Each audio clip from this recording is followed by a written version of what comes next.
새벽은 언제나 고요했습니다. 그날도 여느 때처럼 조용히 흘러갈 줄 알았죠. 하지만 새벽 3시 집안을 울리는 거칠고 다급한 두드림 소리에 모든 것이 바뀌고 말았습니다. 처음엔 꿈인 줄 알았습니다. 그러나 쿵쿵, 쿵쿵 거리는 그 소리는 너무나 현실적이었죠. 가슴이 철렁 내려앉아 저는 본능적으로 현관문 쪽으로 향했습니다. 누구지? 새벽에 대체 누가? 떨리는 마음으로 문 앞에 섰습니다. 누구세요? 목소리가 떨렸지만 낯익은 목소리가 다급하게 들려왔습니다. 할머니, 저예요. 1층 진수요. 순간 안도감이 스쳤지만 동시에 이상했습니다. 왜 이 새벽에 이렇게 떨리는 목소리로 찾아왔을까? 요새 부쩍 집을 팔아야 한다고 압박하던 며느리 얼굴이 불현듯 스쳐 지나갔습니다. 문을 열자 창백한 얼굴의 진수가 제 손목을 움켜쥐었습니다.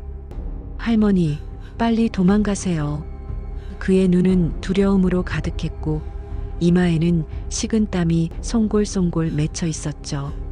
저는 묻고 싶었지만 그의 그 절박한 눈빛이 제 발걸음을 멈추게 만들었습니다.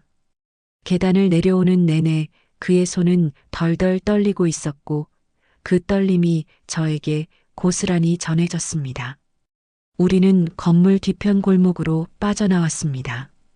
차가운 새벽 공기가 뺨을 스치고 가로등 불빛은 희미했죠. 그 순간 쿵 무거운 무언가가 떨어지는 소리가 들려왔습니다. 소리가 났던 곳을 향해 위를 올려다보니 제 방 창문에서 희미한 불빛이 새어나오고 있었습니다. 분명 나올 땐 불을 끄고 나왔는데 그 안에서 대체 무슨 일이 벌어지고 있는 걸까요? 공포가 발끝부터 차오르는 기분이었습니다. 진수는 더 멀리 가야 해요. 라며 제 손을 세게 잡아 끌었습니다. 골목 끝에서 그는 휴대폰을 꺼내 짧게 말했습니다. 지금입니다. 그리고 전화를 끊자마자 제 얼굴을 똑바로 보며 말했습니다. 이제 말씀드려야 할 것 같아요.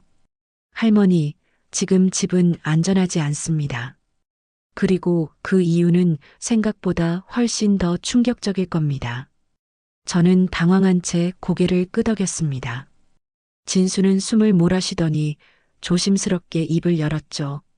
할머니, 며느리분께서 할머니를 죽이려고 하고 있습니다. 온몸이 얼어붙었습니다. 세상이 멈춘 듯 모든 소리가 사라졌죠. 그 말이 거짓일 리 없었습니다. 진수의 표정에는 장난기라고는 찾아볼 수 없었으니까요. 진수는 설명을 이어갔습니다. 사실 저는 탐정사무소에서 조수로 일하고 있습니다. 형이 정식 탐정이고 저는 그 일을 돕고 있죠. 우연히 다른 사건을 조사하다가 며느리분의 이름이 나왔습니다.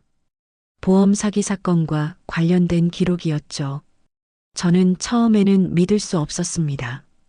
우리 며느리가 살인이라니? 저는 처음에 믿지 않았습니다.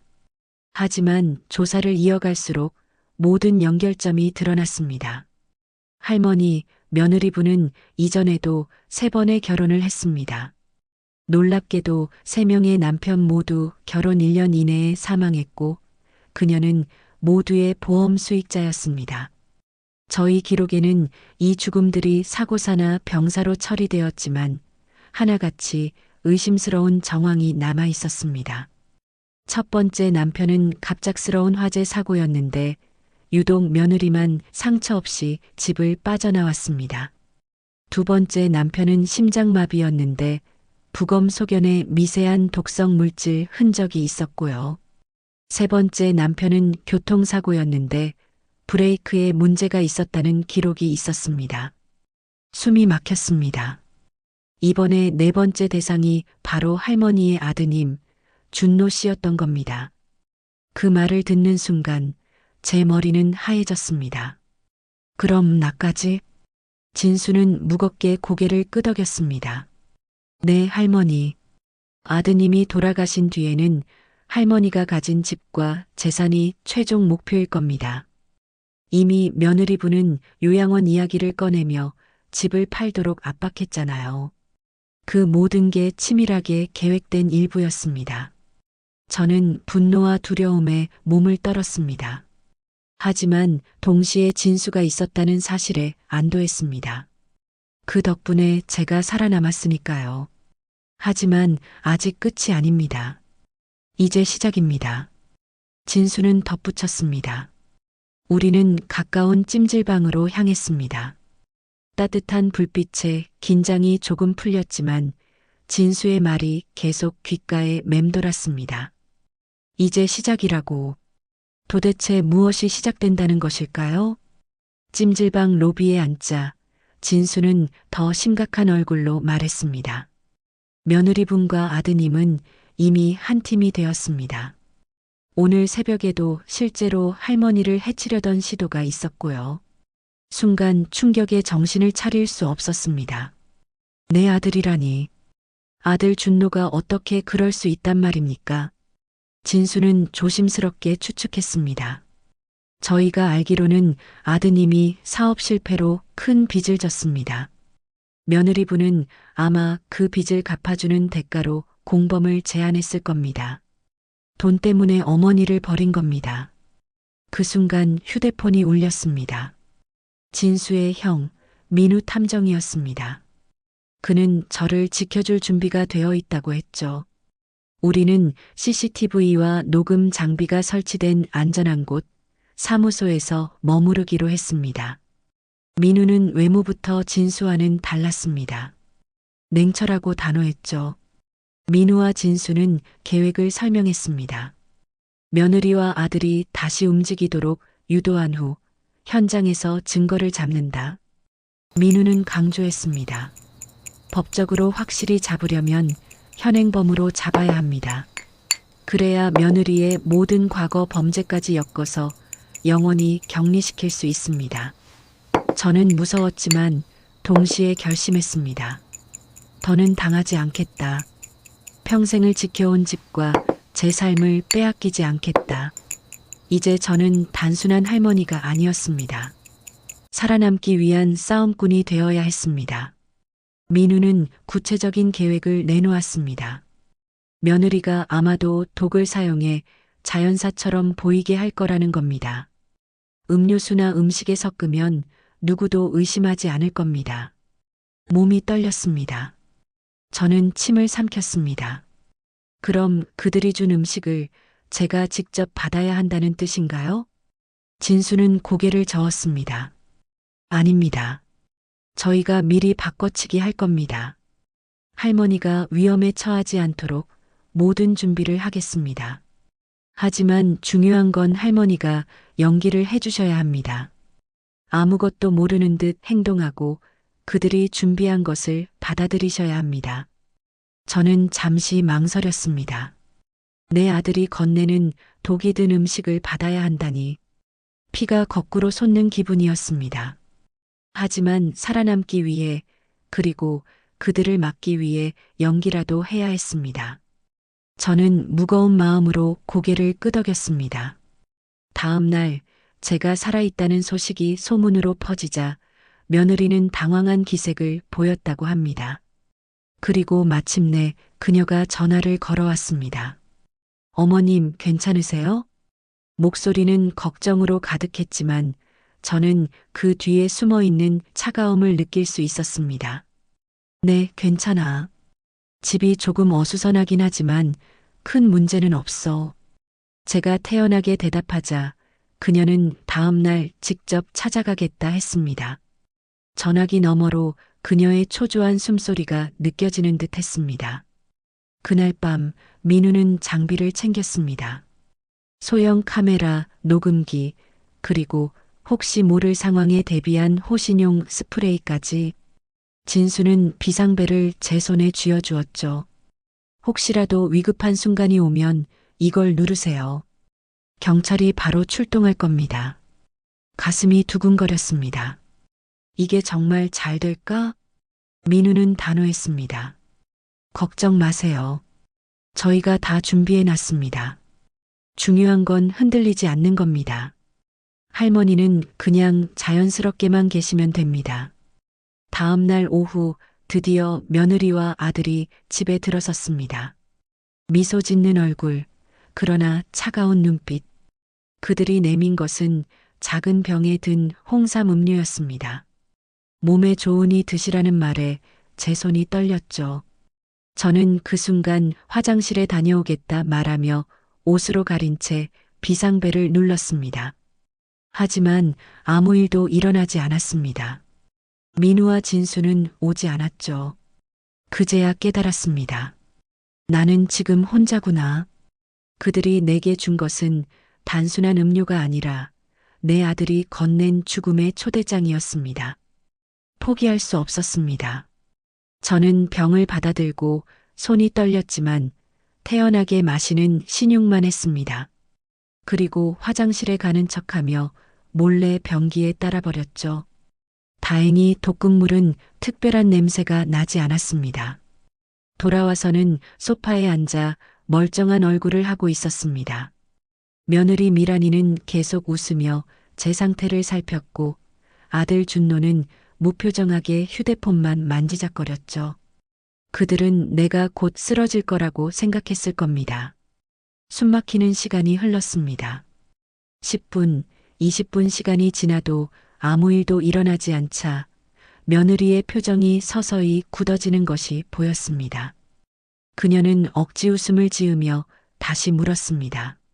어머님, 혹시 약 드시는 게 있나요? 홍삼이랑 같이 드시면 안 되는 약도 있잖아요. 저는 속으로 드디어 꼬리를 잡았다 생각하며 빙긋 웃으며 대답했습니다. 괜찮아. 약은 내가 챙겨준 거 그대로 먹고 있지 않니? 내가 늘 몸에 좋은 거라고 챙겨줬잖니? 그 말에 그녀의 눈빛이 잠시 격렬하게 흔들렸습니다. 그녀는 무언가 잘못되었음을 직감했을 겁니다. 그날 밤 저는 다시 탐정사무소로 몸을 옮겼습니다. 민우와 진수는 제게 사과했습니다. 경찰 쪽 연락망에 문제가 생겨서 즉각 출동하지 못했다고 했죠. 하지만 저는 괜찮다고 했습니다. 오히려 확실히 알게 되었으니까요. 내 아들과 며느리는 정말 나를 죽이려 한다는 것을 이제 더 이상 회피할 수 없었습니다. 저는 증거를 모아야 했습니다. 며칠 동안 우리는 더 정교한 계획을 세웠습니다. 민우는 며느리가 보험 사기와 관련된 다른 사건에도 연루된 기록을 더 수집했고 진수는 우리 집 주변을 오가며 감시 카메라를 설치했습니다. 저는 평범하게 지내는 척하며 다시 집으로 돌아왔습니다. 며느리와 아들은 여전히 나를 경계했고 점점 더 초조해하는 모습이 역력했습니다. 그들은 이제 시간이 없다는 것을 알았을 겁니다. 그들은 다시 시도할 것입니다. 그리고 이번엔 더 확실하고 잔혹한 방법을 쓸 것이 분명했죠. 저는 매일 밤 두려움에 떨면서도 증거를 잡고 살아남겠다는 의지를 다졌습니다. 그리고 그날이 왔습니다. 며느리 미란이는 달콤한 목소리로 말했습니다. 어머님, 오늘 저녁은 제가 준비할게요. 맛있는 갈비찜을 했으니까 꼭 같이 드셔야 해요. 그녀의 웃음 뒤에 섬뜩한 기운이 느껴졌습니다. 하지만 저는 모르는 척 고개를 끄덕였습니다. 저녁 시간 상에 앉아 며느리는 직접 제 그릇에 갈비찜을 덜어주었습니다. 저는 눈을 깜빡이는 것조차 두려웠습니다. 반짝이는 유리 그릇 속 국물이 이상하게도 탁해 보였습니다. 저는 젓가락을 들었지만 곧 내려놓았습니다. 아이고, 갑자기 속이 안 좋네.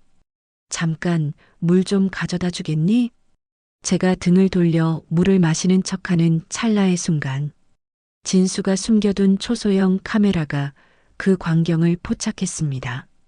며느리는 주위를 살피더니 품에서 작은 병을 꺼내 내 앞그릇에 무언가를 살짝 아주 미세하게 떨어뜨렸습니다. 저는 모든 것을 본 척하지 않고 다시 자리에 앉았습니다.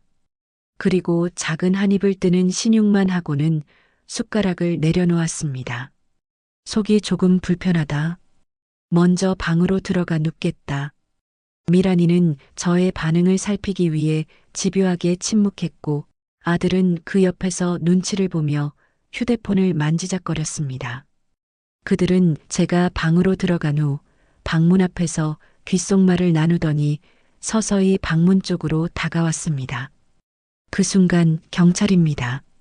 민우와 진수가 경찰과 함께 들이닥쳤습니다. 며느리와 아들은 경악에 찬 얼굴로 얼어붙었습니다. 카메라 영상은 이미 민우를 통해 경찰에 전송된 상태였고 식탁 위의 음식에서도 독극물이 현장 검증을 통해 검출되었습니다. 모든 것이 드러났습니다. 경찰 앞에서도 미란이는 태연하게 부인했지만 결국 전 남편 3명의 죽음 기록까지 조사되면서 그녀의 잔혹한 연쇄살인 행각이 만천하에 밝혀졌습니다. 아들 준노 역시 공범으로 함께 체포되었습니다. 그는 끌려나가면서 마지막으로 저를 보며 울먹였습니다. 엄마, 나도 어쩔 수 없었어. 빚 때문에. 저는 눈을 감고 고개를 저었습니다. 내가 어쩔 수 없었다고 말하는 순간 이미 나를 버린 거야. 그 순간 아들에 대한 모든 정이 사라지고 말았습니다. 며칠 뒤 저는 다시 고요한 집에 홀로 앉아 있었습니다. 그 집은 여전히 낡았고 벽지는 바랬지만 제 인생이 담긴 공간이었죠. 창문을 열고 깊은 숨을 들이켰습니다. 차가운 바람이 스쳐 지나갔지만 마음은 오히려 평온했습니다.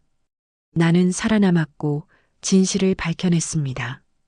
진수와 민우는 가끔 안부 전화를 해주었습니다. 할머니, 이제 괜찮으시죠? 저는 웃으며 대답했습니다. 고맙다. 덕분에 다시 살 수 있었어. 너희는 내 인생의 마지막 구원자란다.